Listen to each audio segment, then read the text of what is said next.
surprend par les venelles du quartier Shaftesbury. Puis le quartier des grands business et celui des newspapers. À Saint-Paul, la cathédrale, ça monte, on souffle un peu. On domine les choses en silence. C'est un décor, la ville, dans le noir et gris, tout réparti dans les rues vides. C'est un silence comme au théâtre avant de commencer. Borrow et moi, sur les marches, on est les seuls spectateurs. Je me demande s'il entrait en scène ce qu'il dirait notre destin.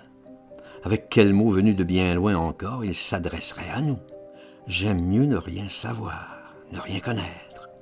Je n'aurais sans doute plus la force de l'écouter. Mieux les rues vides, toujours vides. Tout ce qui trouble l'écho ne peut être qu'abominable. C'est Ludgate, cette avenue de grand silence qui vient à nous, en pente douce avec toutes les maisons aveugles et lourdes de nuit. Là-bas, c'est le fond de la Seine, barré par un pont qui forme dans l'ombre la porte infinie. Voilà bien des jours qu'avec Borrow, on n'a pas beaucoup dormi. Il ronfle dès qu'il est vautré entre deux marches près de la grille. Il passe un cab et puis un autre, et puis c'est tout. Malgré l'été, j'ai la grelotte. La ville est heureuse, les choses sont heureuses. Elles ont des moments de douceur. Je m'endors quand même en tremblant.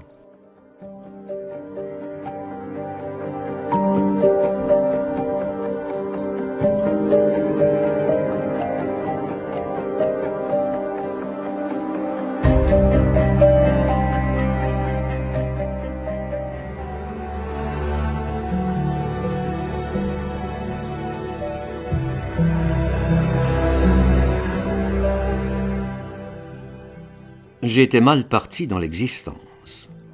C'est moche d'être né en 1893. Je le dis, la pire souffrance, plus que tout, même d'être infirme où j'étais pourtant bien comblé, même de la défense misérable où je tenais plus l'air qu'à un fil, l'atroce qui rend l'avenir encore plus aride et coupant que le couperait dans l'aube, c'est qu'on n'aura pas trouvé les deux, la forme et le fond, pour donner aux autres la chanson, pour leur rendre, avant qu'on crève, soit toute cette infection et cette bouse toute divine et bien aimable, le si tendre, le chaud, jusqu'au cœur même et plus près encore du pire moment des choses. Puisque c'est là qu'il est et que j'en ai toujours été bien sûr, que l'endroit là est tout musique et tout je t'aime et tout chanson. C'est l'absolu, quoi. Si tout près de la misère et si loin des choses de plaisir, je le sais bien. Je parle pas des femmes, c'est des fleurs. Ça pousse sur n'importe quel fumier, n'importe quel homme.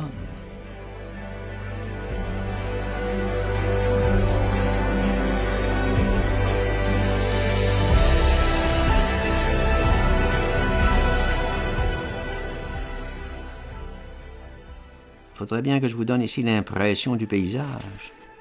C'était surtout la question de brumes fragiles, libres, qui passaient comme des danseuses pressées à la surface des eaux, en leur voile comme un miroir mouillé. Attention, mademoiselle, c'est le courant des sous, la valse infinie, la belle eau qui porte au noyer, un glout-glout ondule au bord du chaland, noyer qui passe, vire et revient encore doucement à la proue de notre navire. Je t'embrasse, noyer.